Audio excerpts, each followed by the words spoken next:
حضرت وائل رضی اللہ تعالیٰ عنہ سے روایت ہے کہ میں رسول اللہ صلی اللہ علیہ وآلہ وسلم کے پاس بیٹھا ہوا تھا۔ ایک آدمی دوسرے آدمی کو چمڑے کی رسی کے ساتھ کھینچتا ہوا آیا اور کہنے لگا، اللہ کے رسول، اس نے میرے بھائی کو قتل کر دیا ہے۔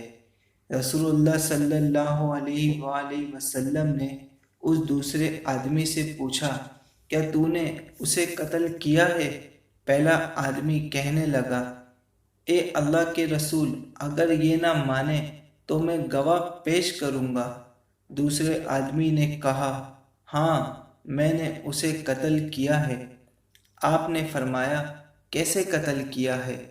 اس نے کہا، میں اور وہ ایک درخت سے ایندھن کے لیے لکڑی کاٹ رہے تھے۔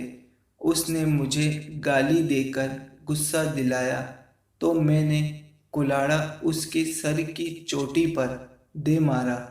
رسول اللہ صلی اللہ علیہ وآلہ وسلم نے فرمایا، کیا تیرے پاس اتنا مال ہے جو تو اپنی جان بچانے کے لیے ادا کرے؟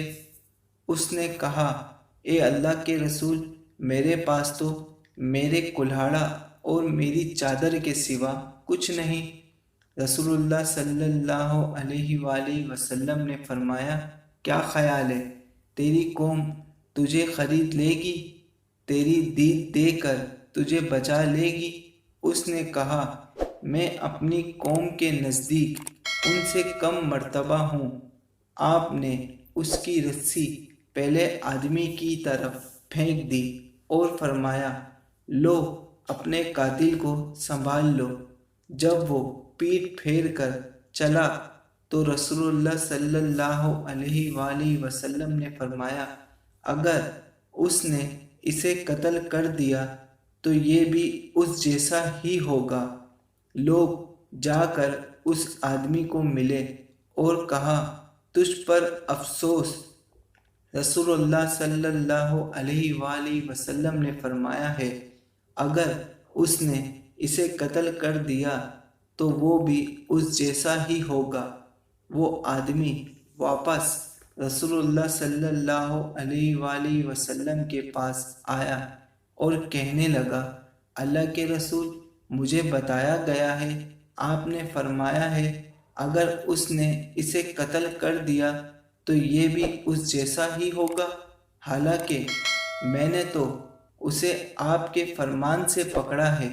آپ نے فرمایا، کیا تو نہیں چاہتا کہ یہ شخص تیرا اور تیرے مقتول کا گناہ سمیٹ لے، تمہارے گناہوں کی معافی کا سبب بن جائے؟ کیوں نہیں؟ پھر کہا، اگر یہ بات ہے تو میں معاف کر دیتا ہوں۔ آپ نے فرمایا، یہ اسی طرح ہے جس طرح میں نے کہا، یعنی وہ تیرا اور تیرے مقتول کا گناہ اٹھائے گا۔